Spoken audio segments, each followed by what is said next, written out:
তো আমরা যেটা বলতেছিলাম সেটা হচ্ছে কি, যে নার্ভ ইম্পালস, ঠিক আছে, আমাদের সবকিছু তো ব্রেন কন্ট্রোল করে, তাই না? ব্রেনের অংশ পড়বা তোমরা কোঅর্ডিনেশন চ্যাপ্টারে।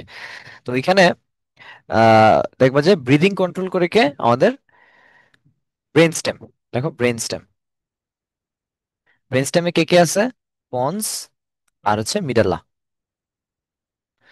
বা medulla. Okay. The intercostal muscles, intercostal, costal মানে কি? কোস্টা মানে হচ্ছে রিব।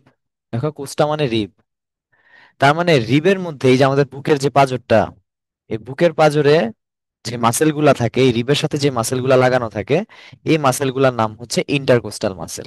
ঠিক আছে, ইন্টারকোস্টা মানে কি, দুইটা কোস্টার মধ্যে, মানে দুইটা রিবের মধ্যে যে মাসেল তাকে বলে ইন্টারকোস্টাল মাসেল। ঠিক আছে, এই যে muscles within the ribs. And the diaphragm contract, diaphragm কি করে? কন্ট্রাক্ট করে। তো কন্ট্রাক্ট হলে কি হয়? ডায়াফ্রাম নিচে যাবে, তাহলে হচ্ছে দ্য ডায়াফ্রাম গোজ ডাউনওয়ার্ডস। ঠিক আছে, ডায়াফ্রাম কি করবে? নিচে যাবে। তাহলে ডায়াফ্রাম যদি নিচে যায় তাহলে লাংস ঠিক মতো জায়গা পাবে, তাহলে থোরাসিক ক্যাভিটি এক্সপান্ডস, তাহলে ভলিউমটা বাড়লো থোরাসিক ক্যাভিটির, এবং এয়ার প্রেসার কমলো। সেই জন্য কি হলো, the pressure within the thoracic cavity becomes less than the outer atmospheric pressure. তখন প্রেসার যেহেতু কমে গেছে বাইরে থেকে, তাহলে এখন বাইরে থেকে বাতাস ঢুকবে। দিস ফোর্সেস, এটা ফোর্স করে দ্য লাংস টু এক্সপান্ড, লাংসকে এক্সপান্ড করতে ফোর্স করে, এন্ড ড্র ইন এয়ার, ভিতরে টান দেয় বাতাস, through the nose and trachea. This is inhaling. তাহলে ফ্লোচার্টটা শুরু করবা কি দিয়ে? যদি বলে যে ইনহেলেশনের প্রসেস বলো, ফার্স্টে বলবা নার্ভ ইম্পালস আসছে। ঠিক আছে, আমি এটা বলতে ভুলে গেছিলাম একটু আগে, যে ফার্স্টে শুরু করবা হচ্ছে নার্ভ ইম্পালস দিয়ে। নার্ভ ইম্পালস আসবে, নার্ভ ইম্পালস কি বলবে তোমাকে, যে আমার এখন বাতাস দরকার, আমার কার্বন ডাই অক্সাইড বেশি হয়ে গেছে, আমার অক্সিজেন দরকার। তো এখন কি করব, আমার অক্সিজেন যেহেতু দরকার, এই জন্য একটা নার্ভ সিগন্যাল আসে, নার্ভ সিগন্যাল সিগন্যাল এসে ডায়াফ্রামটাকে কন্ট্রাক্ট করে দেবে। নেক্সট দেখো, after the contraction the muscle relax, যে কোনো কিছু কন্ট্রাক্টের পরে রিল্যাক্স হয়, হার্টেও দেখছো সিস্টোলের পরে ডায়াস্টোল হয়। Then the diaphragm expands and the muscle relax, expand হয়, তখন ডায়াফ্রাম গুলা কি হবে? এখন এক্সপান্ড হবে, এক্সপান্ড হয়ে কই যাবে? উপরের দিকে উঠবে। কন্ট্রাকশন হয়ে নিচে নামছিল, এখন রিল্যাক্স হইতে গিয়ে উপরে উঠবে। তো এখন উপরে উঠে উঠলে কি হবে? উপরে লাংস আছে, তো লাংসের প্রেসার দিবে, এখন লাংস প্রেসার ফিল করবে। এই যে, ঠিক আছে, যখন এয়ার প্রেসার বেড়ে যায় তখন লাংসটা shrinks back and forcing the moistened and carbon dioxide enriched air out again, তখন আবার বাতাসটাকে বের করে দেয়, এটাকে বলা হয় এক্সহেল। এই যে আমি শ্বাস নিলাম শ্বাস ছাড়লাম, এটাকেই বলে হচ্ছে দেখো external respiration, not internal respiration, external just শ্বাস প্রশ্বাস। আর ইন্টারনালটা হচ্ছে খাবারকে তুমি ভাঙবা অক্সিজেন দিয়ে, সেটা হচ্ছে internal respiration. Gaseous exchange, gaseous exchange কিভাবে হবে দেখো, ফার্স্ট হচ্ছে অক্সিজেনের কথা চিন্তা করো। Gaseous exchange in the lungs takes place through the diffusion, কোন প্রসেসের মাধ্যমে? ডিফিউশন প্রসেসের মাধ্যমে হয়।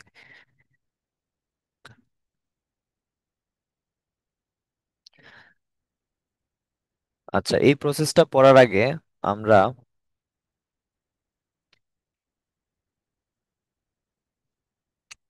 আচ্ছা সমস্যা নাই, আমরা এটা আগে পড়ি।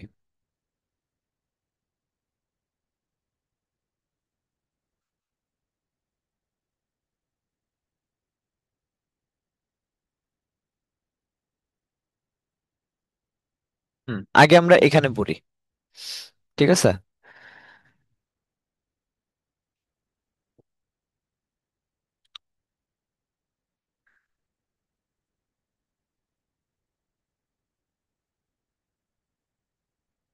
এই ছবিতে যাও।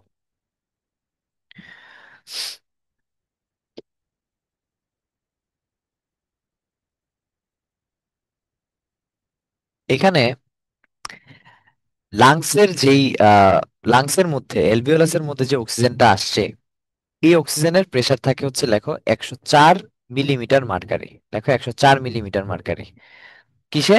অ্যালভিওলাসে, আমি যে শ্বাস নিলাম, শ্বাস নেওয়ার কারণে যে অক্সিজেনটা আসছে, এটার প্রেসার হচ্ছে 104 মিলিমিটার মার্কারি। আর এটার পাশেই তো রক্তনালী আছে, তাই না? এই যে ক্যাপিলারিস গুলা, এখানে অক্সিজেনের প্রেসারটা থাকে হচ্ছে কত? 40 মিলিমিটার মার্কারি, 40 মিলিমিটার মার্কারি। তো দেখো তো প্রেসার বেশি কোথায়? প্রেসার বেশি লাংসে। আর আমাদের শরীরের যে ক্যাপিলারি আছে সেখানে মাত্র 40। তার মানে আমরা জানি কি ব্লাড মুভ করে ডিফিউশনে, তার মানে বেশি প্রেসার থেকে কম প্রেসারের দিকে যাবে। অর্থাৎ অক্সিজেন এখন এই এলভিওলাস থেকে আমার শরীরের ভিতরে ঢুকে গেছে। এই হচ্ছে নর্মাল একটা মেকানিজম। তাহলে বলবা এলভিওলাস থেকে কিভাবে আমাদের শরীরে অক্সিজেনটা আসলো? By diffusion process.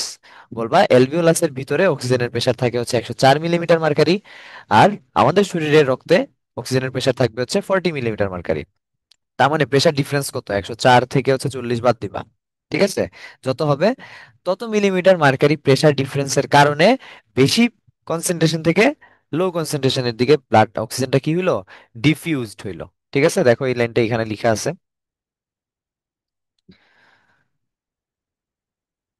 এইখানে দেখো, the exchange of gases between the alveoli and blood and tissue occurs by diffusion process due to a gas pressure difference between the alveoli and the blood. alveoli এখানে লিখো 104, আর ব্লাডে লিখো হচ্ছে 40, unit হচ্ছে millimetre mercury, Hg. After entering into the blood, রক্তে যখন হচ্ছে এই যে মাত্র অক্সিজেনটা ঢুকলো, লাংসের কাজ শেষ, লাংস থেকে এখন আমার দেহে চলে আসছে, রক্তে চলে আসছে। ঠিক আছে, এখন রক্তে আসার পর অক্সিজেন কিভাবে আমার সারা শরীরে ছড়াবে? দুই ভাবে ছড়াবে। এক নাম্বার, সে হচ্ছে কি করবে? হিমোগ্লোবিনের সাথে অক্সি হিমোগ্লোবিন ফর্ম করবে। ঠিক আছে, অক্সি হিমোগ্লোবিন ফর্ম করবে। আর দুই নাম্বার কি? মুক্তভাবে ঘুরে বেড়াবে। Oxygen flows in the plasma in free form, in free form, মুক্তভাবে ঘুরে বেড়াবে। আর মোস্ট অফ দ্য অক্সিজেন কি করবে? Loosely bind with the iron part of the haemoglobin, অর্থাৎ হিমের সাথে বাইন্ড করে অক্সি হিমোগ্লোবিন ফর্ম করবে। ঠিক আছে, আচ্ছা। এখন আমার কাজ কি আসলে বলো তো? আমি যে এই যে বাইরে থেকে অক্সিজেনটা নিছি, এই অক্সিজেনটা নিয়ে আমি কই পাঠাবো? কেউ একজন বলো তো, আমার আলটিমেট গোলটা কি? কই পাঠানো উচিত এই অক্সিজেনটা? সেলের মধ্যে, সেলের মধ্যে, ভেরি গুড, সেল। কারণ আমি তো রেসপিরেশন চ্যাপ্টার পড়তেছি। আমি কি করব? খাবার ভাঙবো, তো খাবারটা ভাঙবো কই? সেলের মধ্যে। তার মানে আমার মেইন টার্গেট হচ্ছে বাইরে পরিবেশ থেকে ফার্স্টে লাংসের অ্যালভিওলাই আনছি, যেখানে 104 মিলিমিটার মার্কারি। এরপরে এটা ছিল হচ্ছে তোমার ক্যাপিলারিতে, যেখানে ছিল 40 মিলিমিটার মার্কারি। এখন এখান থেকে আমি কি করব? আলটিমেটলি আমি সেলে পাঠাবো, এটা হচ্ছে টার্গেট। কিন্তু ব্লাড থেকে এখন ডিরেক্টলি সেলে যাবে না, মাঝখানে কে ঝামেলা করবে? মাঝখানে হচ্ছে একটা লিম্ফ আসবে। আমরা ফার্স্টে লিম্ফে পাঠাবো। এই যে আমরা পড়ছিলাম প্রথম ক্লাসে, মনে আছে হোয়াট ইজ লিম্ফ? ক্যাপিলারিজে যখন এক্সচেঞ্জ হয়, অক্সিজেন আর কার্বন ডাইঅক্সাইড যখন এক্সচেঞ্জ হয়, তখন 10% ফ্লুইড, 10% ফ্লুইড হচ্ছে বের হয়ে যায়, যেটাকে আমরা বলতাম লিম্ফ। এখন এই লিম্ফের কাহিনী পড়বা। দেখো, আহ কোথায় লেখছে এগুলা? এই যে, after entering the blood capillaries, ক্যাপিলারিজে আসছে, এসে সে কি করবে? অক্সিজেন সেপারেট হয়ে যায়। কার থেকে সেপারেট হয়? অক্সি হিমোগ্লোবিন থেকে। এই যে, অক্সি হিমোগ্লোবিন থেকে সে আবার আলাদা হয়ে গেছে। তার জার্নি শেষ, বাস জার্নি শেষ, এখন বাস থেকে বের হয়ে গেছে। সেপারেট এসে কই যাবে? লিম্ফে যাবে। ঠিক আছে, তাহলে আরবিসি থেকেও আসলো, ব্লাড ক্যাপিলারিজ থেকেও আসলো, সব জায়গা থেকে ব্লাড কই আসলো? লিম্ফে আসলো। লাস্টলি হচ্ছে সে সেলে যাবে। তাহলে ডিরেক্টলি সেল লিখবা না, সেলের আগে লিম্ফ বলবা। ঠিক আছে, দেখো এখানে আমি সিকোয়েন্সটা লিখে দিছি, যে ফার্স্ট হচ্ছে এলভিওলাসে ছিল, যেখানে 104 মিলিমিটার মার্কারি। এখান থেকে প্লাজমাতে আসছে 40 মিলিমিটার মার্কারি। এরপরে যাবা হচ্ছে ক্যাপিলারিজ ছিল 40, তারপর হচ্ছে লিম্ফে যাবা, এরপর হচ্ছে তুমি সেলে যাবা। এই হচ্ছে তোমার অক্সিজেন ট্রান্সপোর্টেশন। এতটুকু পরীক্ষায় অক্সিজেন ট্রান্সপোর্ট আসলে এটা বলবা। ঠিক আছে, এখন আসো উপর একটু এক্সট্রা কথা বলছে এখানে। এই যে এখানে একটু কি লিখছে আমরা পড়ি। Gaseous exchange in lungs tax place through the diffusion. ভালো কথা, ডিফিউশনের মাধ্যমে হয়, এটা আমরা জানি। ব্লাডের মধ্যে অক্সিজেন ফ্রি আকারে থাকে না, কি আকারে হয়? হিমোগ্লোবিনের সাথে বাইন্ড করে। হিমোগ্লোবিনটা কই থাকে সবাই বলো? ব্লাড চ্যাপ্টারে পড়ছো। হিমোগ্লোবিন কই থাকে? আরবিসি তে থাকে, এই জন্য। আরবিসিতে। আরবিসি, এই জন্যই তো রক্ত লাল হয়, আমরা পড়ছিলাম। এই যে হিম থাকে যে, এই জন্য লাল হয়, তার মানে সে আরবিসি তে থাকে। তো সে, তার মানে অক্সিজেনটা ফার্স্টে কি যাবে? আরবিসি তে যাবে, আরবিসি তে গিয়ে অক্সি হিমোগ্লোবিন ফর্ম করলো। এটা একটা টেম্পোরারি, একটু আগে দেখছি, টেম্পোরারি একটা bus journey. Production of these compounds depends on the concentration of the oxygen in the plasma. During the blood transport, a large amount of oxygen diffuses from the plasma to the lymph. ওই যে একই কথা দেখছো, এখানে just description আকারে লিখছে। যে কিছু পরিমাণ লিম্ফেও যায়, এরপরে সেলে যাবে। দিস হ্যাপেন্স, এটা কেন হয় আসলে, লিম্ফে আমরা কেন পাঠাই, এখানে একটু ব্যাখ্যা করছে যে this happens when the oxygen concentration in the lymph is less। এই যে সেম, সব জায়গায় ডিফিউশন। তার মানে আমি ছিল হচ্ছে ব্লাড ক্যাপিলারিতে, ক্যাপিলারি, এখান থেকে আমি পাঠাইছি হচ্ছে লিম্ফে, এখান থেকে আমি পাঠাইছি হচ্ছে সেলে। ঠিক আছে? তো এটা কেন হয়? কারণ হচ্ছে লিম্ফে মনে করো অক্সিজেনের ঘাটতি দেখা গেছে, ডেফিসিয়েন্সি অফ অক্সিজেন দেখা গেছে, তার মানে কি হবে, এখানে লো কনসেন্ট্রেশন অফ অক্সিজেন। আর ক্যাপিলারিজ এখন হাই কনসেন্ট্রেশন, তার মানে ডিফিউশন হবে সুন্দর মতো, হাই থেকে লোতে যাবে। আবার সেলে মনে করো অক্সিজেন কমে গেছে, আমার সেল অনেক কাজ করতেছে, আমি অনেক কাজ করতেছি, ধরো দৌড়াদৌড়ি করতেছি, অক্সিজেন কমে গেছে, তখন কি হবে, এখানে লো। তাহলে এখানে যদি লো হয় তাহলে হাই থেকে লোতে আসবে, তাহলে এখন লিম্ফ থেকে অক্সিজেন টান দিবে সেলের মধ্যে। এইটাই বলছে যে this happens when the oxygen concentration in the lymph is less, লিম্ফে কম পাইছে দেখা ব্লাড ক্যাপিলারি থেকে টান দিছে oxygen. So the oxygen concentration in the plasma becomes less, প্লাজমাতে কম হয়ে যায় কেন, কারণ আমি লিম্ফে দান করছি, ডোনেট করছি। এটা লেখো, এখানে একটা লাইন বাদ দিছে, less after giving oxygen to lymph, লিম্ফে অক্সিজেন দেওয়ার পরে প্লাজমাতে কমে যায়। Then hemoglobin begins to give up oxygen which was bound with it. ঠিক আছে? তোমার কি হয়, হিমোগ্লোবিনের সাথে অক্সিজেনে বাইন্ড করা ছিল, এটা আলাদা হয়ে যায়। ওই যে হিমোগ্লোবিন যেটা ছিল বলতেছি, সেটা ডিসপ্লেসড হয়ে যায়, ডিসপ্লেসড হয়ে জাস্ট অক্সিজেনটা তোমার জায়গা মতো পাঠিয়ে দিল, শেষ। সো মেইন কাহিনী হচ্ছে এতটুকু, এই কাহিনীটা হচ্ছে মেইন। তাহলে নাফিজ একটু বলো তো আমাকে, এই এতটুক কি হয় একটু এলভিওলাই থেকে বলো, এলভিওলাই প্রেসার কত? 104 মি। আচ্ছা, তারপর কি হয় একটু বলো, তাড়াতাড়ি বলো, শর্টকাট, বেশি লাইন না। অ্যালভিওলাসের প্রেশারটা বেশি থাকে, ওখানে প্রেশার বেশি থাকার কারণে বডিতে প্রেশার থাকে 40 মিলিমিটার। বডি না, ওখান বলবো থেকে হচ্ছে কি, বডির ক্যাপিলারি বা ব্লাড। ঠিক আছে? আচ্ছা। ব্লাডে থাকে 40, সেজন্য ওখানে বেশি থাকার আর এখানে কম থাকে, সেজন্য ডিফিউশন হয়। ডিফিউশন হয় সেখান থেকে এখানে সাপ্লাই হয়, ডিফিউশনের মাধ্যমে ছড়ায় যায় সবটুকু সবটুকু। আচ্ছা, পরের সিকোয়েন্সটা বলো, কোথায় কোথায় যায়, এটা তো মাত্র প্লাজমাতে আসলা, 40 যে পাইছো এটা প্লাজমাতে, প্লাজমা ক্যাপিলারি। এরপরে কই যাবে সে,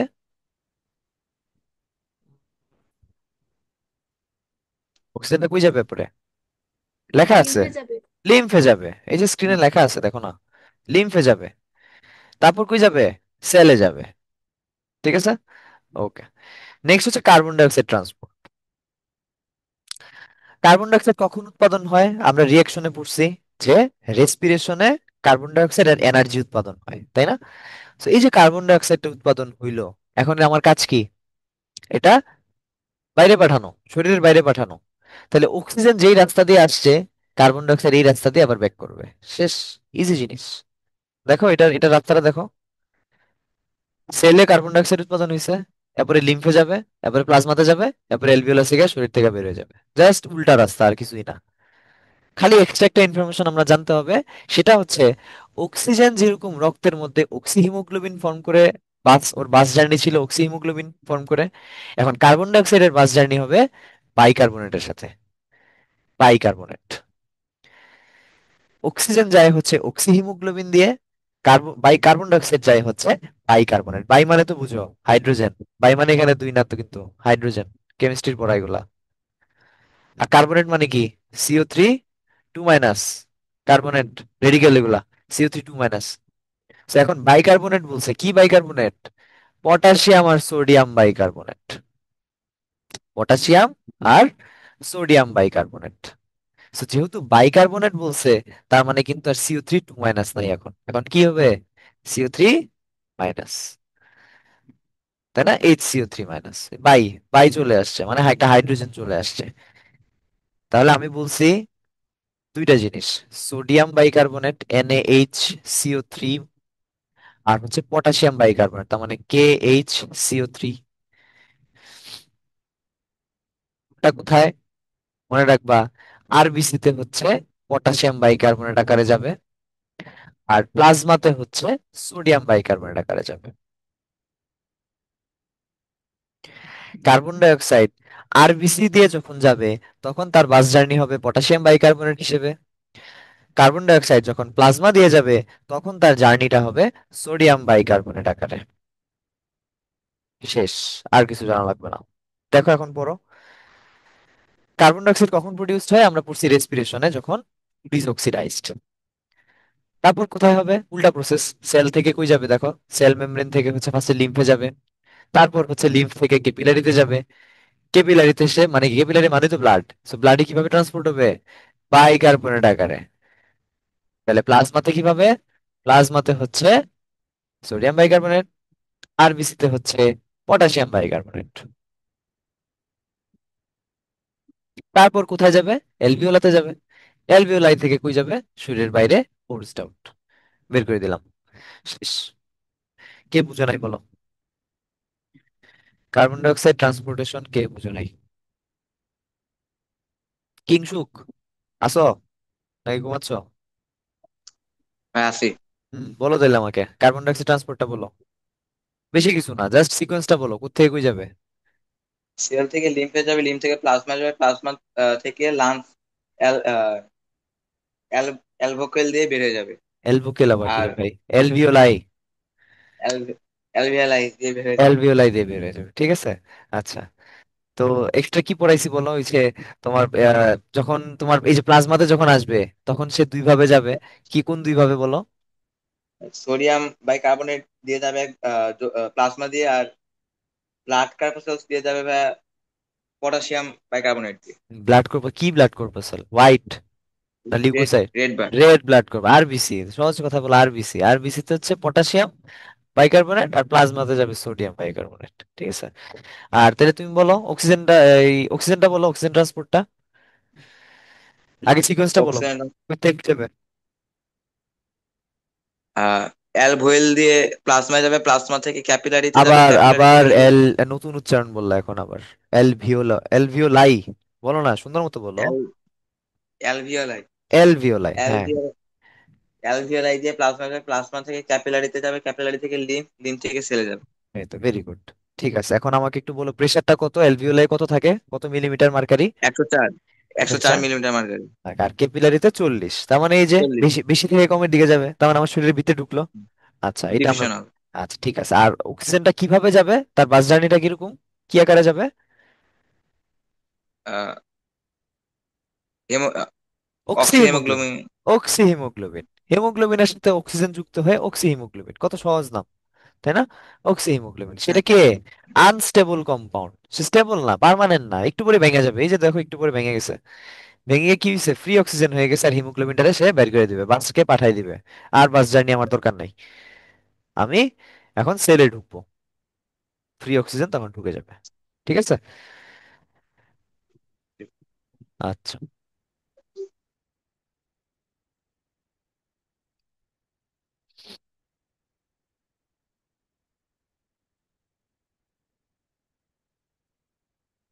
দেখি সাদিক আসো। সাদিক, জি ভাই। হ্যাঁ বলো। নস্ট্রিলের পরে আমার দেখো আলটিমেটলি কই পাঠাইছে? রক্তে পাঠাইছে, ঠিক আছে।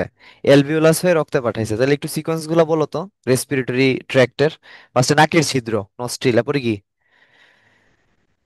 নেজাল, এরপরে nasal passage, passage, very good, অথবা কেভিটি। তারপর ফ্যারিংস, ভেরি গুড, ফেরিংস। তারপর ল্যারিংস, লেরিংস, গুড।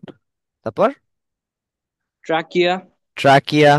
তারপর আর বক্স দেয় নাই যে অবশ্য, তাহলে বলতে থাকো। ট্রাকিয়ার পরে কই যাবে? Bronchus, bronchus. তারপর লাং, লাং, আচ্ছা লাং, ঠিক আছে, গুড। লাং। তারপর লাং এর কোন অংশ? আচ্ছা লাং লাং আমরা বলবো না, আমরা লাং বলবো না, আমরা ব্রঙ্কাসের পরে এগুলাকে ভাগ করতে থাকো। গাছের ডালাপালা বলতে থাকো। ব্রঙ্কাসের পরে ব্রঙ্কিওল, ভেরি অ্যালভিওলাই এ যায়। ভেরি গুড, ব্রঙ্কিওল, এটাই শুনতে চাচ্ছিলাম আমি, যে ব্রঙ্কিওল। এরপরে লাস্টে এলভিওলাস দেওয়াই আছে। এলভিওলাস এরপরে ব্লাড, ঠিক আছে। সো এটা যদি বলে অক্সিজেন ট্রান্সপোর্ট তাহলে এইভাবে বলবা, উপরের এরো সাইন দিয়ে যাবা। আর যদি বলে কার্বন ডাই অক্সাইড তাহলে উল্টা থেকে শুরু করবা, এই ব্লাড থেকে দেখো এরো সাইনটা এইভাবে দিয়ে যাবা। এই তো। নেক্সট হচ্ছে কিছু ডিজিজ নিয়ে আলোচনা করছে। এক নাম্বার হচ্ছে এজমা। এজমা অনেক কমন, দেখবে ক্যাডেট কলেজে অনেকের এজমা আছে। আমাদের একটা ভাই ছিল, ক্রস কান্ট্রিতে এজমা নিয়ে ক্রস কান্ট্রি দিছিল। পরে তো মুখ টুক থেকে রক্ত টক্ত নিয়ে অবস্থা খারাপ, তাও কমপ্লিট করছিল। হাউস ফিলিংস, যাই হোক। তো এখন এজমা, এজমা কখন হয়? যখন আমাদের শরীরে হচ্ছে ওভার অ্যাক্টিভ ইমিউনিটি সিস্টেম হয়। ঠিক আছে, যখন আমাদের শরীরে ইমিউনিটি সিস্টেম গুলো বেশি কাজ করা শুরু করে। ঠিক আছে, এখন বেশি কোনো কিছু তো ভালো না। তো এখন আমার ইমিউনিটি দরকার, ঠিক আছে, কিন্তু বেশি তো ভালো না। তো এখন কি হয়, যখন তুমি যেটাই খাবা, ধরো তুমি চিংড়ি মাছ খাও, এটা থেকে একটা অ্যালার্জি শুরু হয়ে যাবে। গরুর মাংস, বিফ, অ্যালার্জি শুরু হয়ে যাবে। ইলিশ মাছ, অ্যালার্জি শুরু হয়ে যাবে। ঠিক আছে, বা ধুলাবালি, অনেকে দেখবা ধুলাবালি সহ্য করতে পারে না, ডাস্ট অ্যালার্জি আছে। এই এই নর্মাল নর্মাল জিনিস থেকেই ওর শরীরে সমস্যা হয়ে যায়। কেন? কারণ তোমার শরীর বেশি এখন কাজ করতেছে, ইমিউনিটি সিস্টেম বাড়ায় দিছে। এই যে sardine allergic foods like prawn, মানে চিংড়ি মাছ, বিফ, হিলসা ফিশ, ধোঁয়া, স্মোক, ডাস্ট, পলেন। পলেন মানে কি? পরাগরেণু, অর্থাৎ ফুলের যে পরাগরেণু গুলো আছে, এগুলা যখন ইনহেল আমাদের শরীরে যায়, তখন হচ্ছে অ্যাজমা হইতে পারে অনেকের। কমন কজ হচ্ছে কোল্ড, সর্দি। কোল্ড মানে কি? এখানে ঠান্ডা না, কোল্ড মানে এখানে সর্দি। এটা বাচ্চাদের হয়, ইনফ্যান্টস বাচ্চাদের হয়, সর্দি থেকে অ্যাজমা হয়ে যায়। ঠিক আছে, তো কেন হয় বলবা? ওভার অ্যাক্টিভ ইমিউনিটি সিস্টেম, রোগ প্রতিরোধ ক্ষমতা বেশি হয়ে গেছে। এবং এটা কোনো কন্টাজিয়াস না, এটা কিন্তু ছোঁয়াচে না। কন্টাজিয়াস মানে ছোঁয়াচে, সেটা কন্টাজিয়াসও না। এটা কোনো মাইক্রো বোর্নও না। বোর্ন মানে কি? বাহিত, মানে কি? কোনো মাইক্রো অণুজীব বাহিতও না, ভাইরাস না, ব্যাকটেরিয়া না, কিছুই না। এটা তোমার শরীরের সমস্যা, over active immunity system. Symptom কি একটা অ্যাজমার রুগী তোমার কাছে যদি, তুমি কিভাবে চিনবা অ্যাজমার রুগী? দেখবা কি শ্বাসকষ্ট হইতেছে, মানে সাউন্ড হইতেছে তার শ্বাসে, হুইজিং হয়। ঠিক আছে, হুইজিং, হুইজিং হয়। শ্বাস নেওয়ার টাইমে মানে ট্রাকিয়াতে একটা সাউন্ড হয়, এটাকে বলে হুইজিং। তারপর হচ্ছে মনে হয় শীষ বাজাইতেছে মুখ দিয়ে, হুইসলিং সাউন্ড হবে। এবং মনে হবে না যে নর্মালি শ্বাস নিতেছে, মনে হবে সে মারা যেতেছে, এই অবস্থা। ঠিক আছে, ভয়ঙ্কর ভাবে শ্বাস নেবে, এই যে র্যাপিড ডিপ ব্রিদিং নিবে, রেসপিরেটরি ডিস্ট্রেস দেখা দিবে। তারপর এখন সে যেহেতু অক্সিজেন পাচ্ছে না, তার মানে বলো তো তার শরীর কি হয়ে যাবে? কোন কালার বলো? ডিঅক্সিজেনেটেড হইলে কোন কালার? অনেক তো ছবি দেখছো, বলো না। Blue colour, very good, blue colour. হার্টের ছবি আঁকছো না? লাংসে তো দেখলা। ডিঅক্সিজেনেটেড মানে কি? ব্লু কালার, তার মানে তার শরীর ব্লু হয়ে যাবে, ব্লুইশ হবে। গলার ভেইন গুলা দেখো বড় সোয়েল হয়ে যাবে, মোটা, ফুলে যাবে। ঠিক আছে, তারপর হোয়াইট স্পুটাম, মানে স্পুটাম মানে হচ্ছে কাশির সাথে যেটা বের হয়, মানে কফ, দেখো সাদা কালারের কফ বেরোবে। ঠিক আছে, তারপর কোনো জ্বর থাকবে না, এটা হচ্ছে ইম্পর্টেন্ট, কোনো জ্বর টর থাকবে না। আর হচ্ছে তোমার রেসপিরেশনের সময় কি হবে? দুইটা হার্ট, দুইটা পাঁজর, মনে করো দুইটা রিব আছে, এই দুইটা রিবের মাঝখানে যে মাসেলটা আছে এটা একদম ভিতরে ঢুকে যাবে। ঠিক আছে, এটা ভিতরে ঢুকবে, পেট পেট চুপসে যাবে বারবার। এটা হচ্ছে সিমটম। তাহলে অ্যাজমার রোগী আমরা কিভাবে চিনবো? ফার্স্ট অফ অল তার কোনো জ্বর থাকবে না। ঠিক আছে, এটা লাস্টে বলবা। ফার্স্টে বলবা হচ্ছে কি, তার হুইজিং সাউন্ড হবে শ্বাস প্রশ্বাসে। তারপর হচ্ছে তার র্যাপিড ব্রিদিং, বারবার শ্বাস নিবে, তার কষ্ট হবে, ব্রিদিং ডিস্ট্রেস দেখা দিবে। তারপর সারা শরীর নীল হয়ে যাবে কারণ অক্সিজেন নাই, লুইশ হয়ে যাবে, গলার ভেইন ফুলে যাবে। তারপর কাশির সাথে হোয়াইট স্পুটাম বের হবে। ঠিক আছে, এগুলা বলবা। আর শ্বাস নিলে দুই হাড্ডির মাঝখানের যে মাসেলটা, এটা ভিতরের দিকে ইনওয়ার্ড হবে। রেমেডিস, রেমেডিস মানে হচ্ছে প্রতিকার। কি করবা? তার যেই কারণে অ্যালার্জিটা হয়, সেই খাবারটা অফ করে দিতে হবে। তার যদি ধুলাবালিতে সমস্যা হয়, তার মাস্ক পরতে হবে, ধুলাবালিতে যাওয়া যাবে না। এগুলো হচ্ছে রেমেডিস। এই যে ওয়েল ভেন্টিলেটেড রুম, বাতাস আছে এমন রুমে। তারপর হচ্ছে অ্যাভয়েড দোজ ফুড, যে খাবারের সমস্যা, এগুলো অফ করে দিব আমরা। তারপর হচ্ছে ডাক্তারের অ্যাডভাইস নিতে হবে। এই যে এনিমেলের ফার, যেমন অনেকে বিড়াল পালে, ওই বিড়ালের থেকে আবার অনেকের অ্যাজমা হয়ে যায়, এই যে পশমের সমস্যা। ঠিক আছে, তারপর স্মোকিং, তো এগুলা সবাই জানো যে স্মোক করা যাবে না, টোবেকো মানে তামাক, জর্দা, এগুলা খাওয়া যাবে না। আর প্রিভেনশন, দুইটা জিনিস দেখো, রেমেডিজ আর হচ্ছে প্রিভেনশন। রেমেডিজ মানে হচ্ছে তুমি কি কি স্টেপ নিতে পারো তার রোগটা ভালো করার জন্য, আর প্রিভেনশন মানে হচ্ছে গোড়া থেকে একদম নির্মূল করবা, মানে অ্যাজমা জিনিসটাকে কিভাবে সরাবা। ঠিক আছে, তার মানে কি? প্রিভেনশন হচ্ছে রুগী ছাড়া আশপাশের মানুষের কি কি দায়িত্ব আছে। যেমন তুমি হচ্ছে কি করবা, এয়ার পলিউশন এগুলা মেনটেন করতে হবে, এয়ার পলিউশন করা যাবে না। তারপর হচ্ছে তার ব্যাগে সবসময় ইনহেলার রাখতে হবে, যে কোনো সিচুয়েশনে যাতে সমস্যা না হয়। আর কোয়েক্স থেকে দূরে থাকতে হবে। কোয়েক্স মানে হচ্ছে হাতুড়ে ডাক্তার, গ্রামের হাতুড়ে ডাক্তার আছে না, এগুলো বলে কোয়েক। কোয়েক থেকে দূরে থাকতে হবে। দুই নাম্বার হচ্ছে ব্রঙ্কাইটিস। সো আইটিস, আইটিস মানেই বলছি ইনফ্লামেশন। ব্রঙ্কাইটিস, তারপর হচ্ছে তোমার গ্যাস্ট্রাইটিস, ইনফ্লামেশন। হেপাটাইটিস মানে না, hepatitis B virus vaccine, hepatitis C vaccine. তো আইটিস মানে প্রদাহ। ইনফ্লামেশন, ইনফ্লামেশন মানে কি বলতো? ফার্স্ট ক্লাসে বলছিলাম, লাল হওয়া, তারপর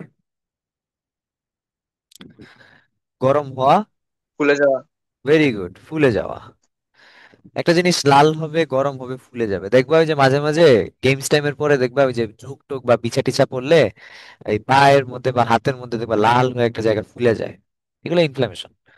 ঠিক আছে, তার মানে কি লাল হবে দেখবা ওই জায়গাটা, গরম হয়ে যাবে, টেম্পারেচার বেড়ে যাবে ওই জায়গায় এবং ফুলে যাবে। তো এখন এটা যদি ব্রঙ্কাসে হয়, ব্রঙ্কাস কি ছিল? যে ট্রাকিয়ার পরে যে দুইটা ডালপালা ছিল, এই দুইটার নাম হচ্ছে ব্রঙ্কাস। তো এই ব্রঙ্কাস যদি ইনফ্লামেশন হয় তখন এটার আমরা কি বলবো? ব্রঙ্কাইটিস বলবো। এটা কেন হয়? এটা ব্যাকটেরিয়ার কারণে হয়, ব্যাকটেরিয়াল ইনফেকশন।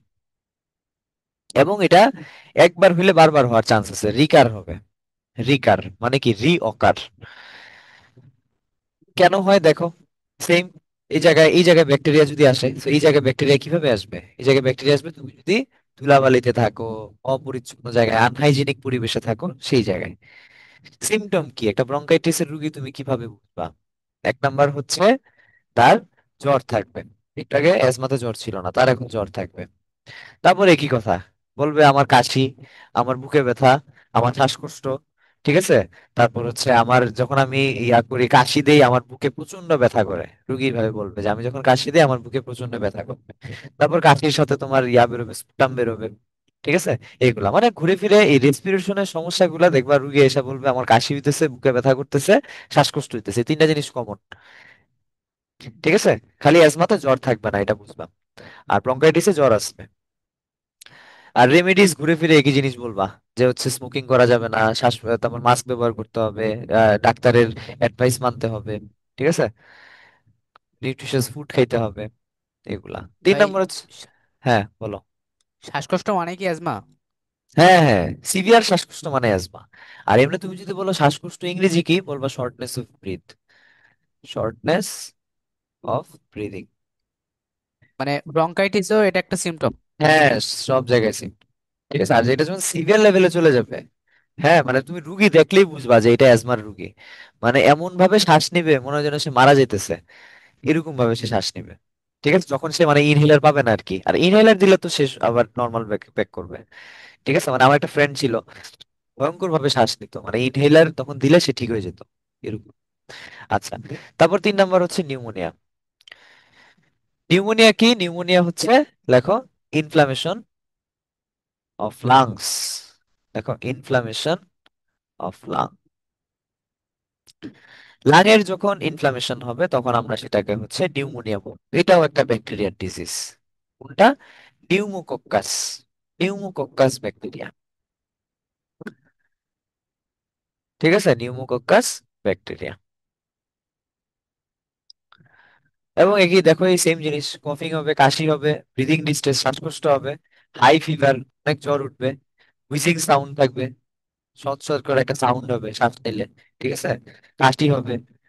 কেন কাশি হয়? কারণ মিউকাস বেশি সিক্রেট হয়। এই যে ইনফ্লামেশন হচ্ছে, একটা জায়গা ফুলে গেছে, ওই জায়গায় ইনফেকশন হয়ে যাবে, এই জন্য মিউকাস বেশি বেশি পিচ্ছিল পদার্থ সিক্রেট হয়। রেমেডিস ওই ঘুরে ফিরে একই জিনিস।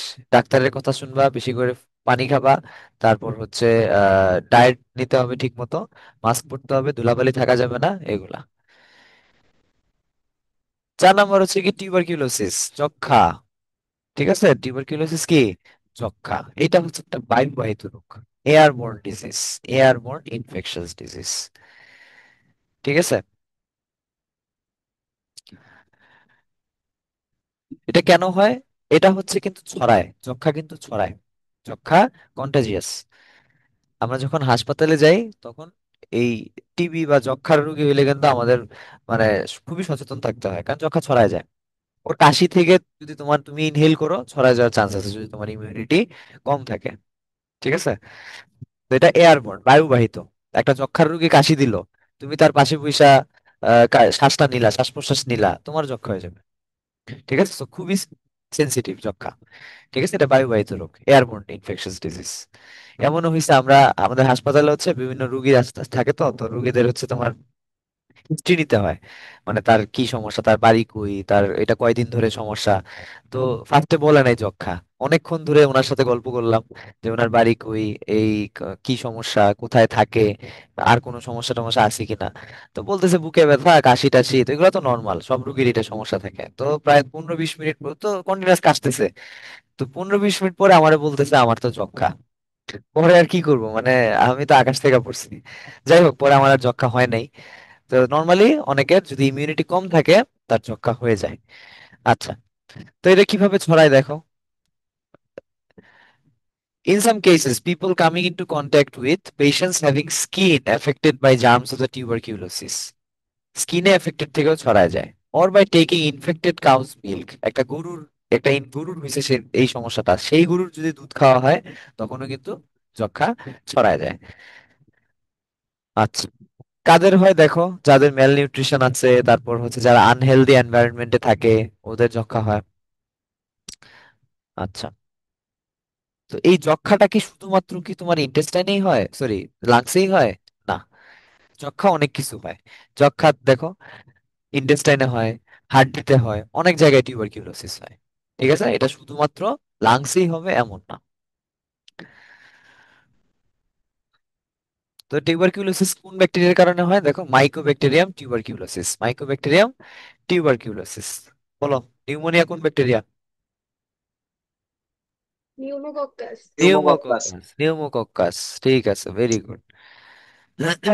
ওইটার নাম কি আসলে, ওইটা কি টাইপের ব্যাকটেরিয়া? ওটা হচ্ছে স্ট্রেপ্টোকক্কাস, লিখে রাখো, স্ট্রেপ্টোকক্কাস নিউমোনিয়া। ব্যাকটেরিয়াটার নাম হচ্ছে স্ট্রেপ্টোকক্কাস নিউমোনিয়া। ওইটাকে শর্ট ফর্মে বলে হচ্ছে, এখান থেকে নিচে নিউমো আর এখান থেকে নিচে কক্কাস, কক্কাস ব্যাকটেরিয়া, এই জন্য নিউমোকক্কাস। পুরা নাম হচ্ছে স্ট্রেপ্টোকক্কাস নিউমোনিয়া। আর এটা হচ্ছে কি মাইকোব্যাকটেরিয়াম টিউবারকিউলোসিস, যক্ষা। তো ডায়াগনোসিস কি, তুমি কিভাবে বুঝবা তার যক্ষা হয়েছে? তুমি হচ্ছে তার স্পুটাম টেস্ট করবা, স্বাভাবিক কফ টেস্ট করবা, স্কিন টেস্ট করবা, তারপর সাইটোহিস্টোপ্যাথোলজি টেস্ট করবা। ঠিক আছে, সাইটোহিস্টোপ্যাথোলজি মানে কি, টিস্যু নিবা, টিস্যু নিয়ে টেস্ট করবা, তারপর চেস্টের এক্সরে করবা। এগুলা নিয়ে তুমি ডায়াগনোসিস করবা। সিমটম কি? এই একই কথা, দেখো কফিং, কাশ থাকবে, তারপরে তার ওয়েট লস হবে, যক্ষার রোগীর ওজন কমে যাবে। ঠিক আছে, এবং এই কাশি টাশি এগুলো অনেক দিন ধরে, ধরো 2-3 সপ্তাহ, প্রায় 20 দিনের মতো থাকবে, 15 দিনের মতো থাকবে। রুগী এসে তোমাকে বলবে আমার এতদিন ধরে কাশি, কাশি ভালো হচ্ছে না। ঠিক আছে, আমার বিকাল বেলা ঘাম হয়, এগুলা বলবে। বিকাল বেলা জ্বর কমে যায়, বা হচ্ছে আমার অনেক ঘাম হয়, এগুলা বলবে।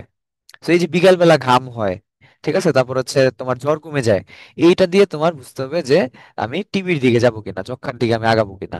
এই যে দেখো, সে এসে কি বলবে রুগী, বলবে ইভিনিং এ আমার সোয়েটিং হবে, সন্ধ্যাবেলায়, সরি বিকাল বলছি, সন্ধ্যাবেলায় হচ্ছে কি হবে, সোয়েটিং হবে, রাইজ অফ লো ফিভার। ঠিক আছে, এই লো ফিভারটা বেড়ে যাবে, এগুলা এসব বলবে।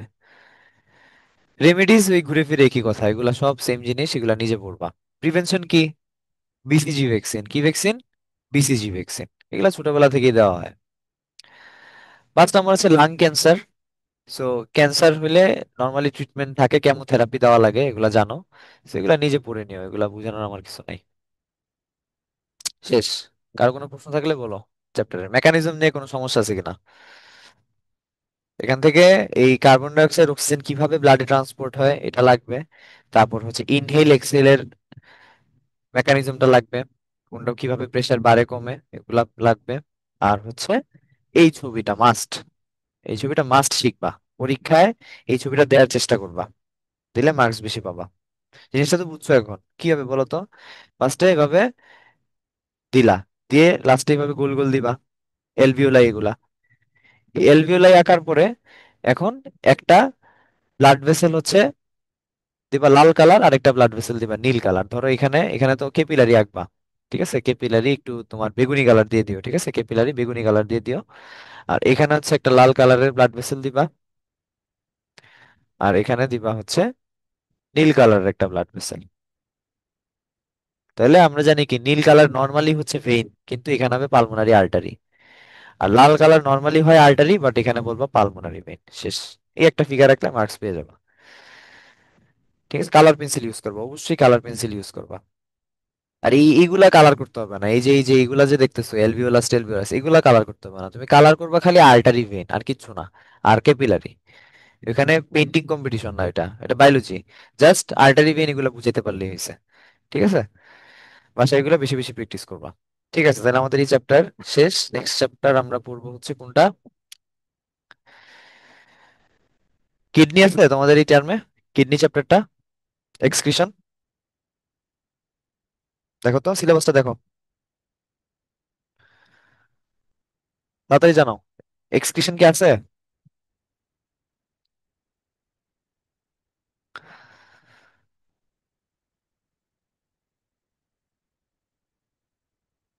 তাড়াতাড়ি বলবে এটা। আছে আছে? আচ্ছা ঠিক আছে, তাহলে হচ্ছে নেক্সট ক্লাসে আমরা এক্সকিউশন। আছে আচ্ছা ঠিক আছে, তাহলে নেক্সট ক্লাস কালকে। কালকে হচ্ছে 10টায় ক্লাস। ওকে, আল্লাহ হাফিজ।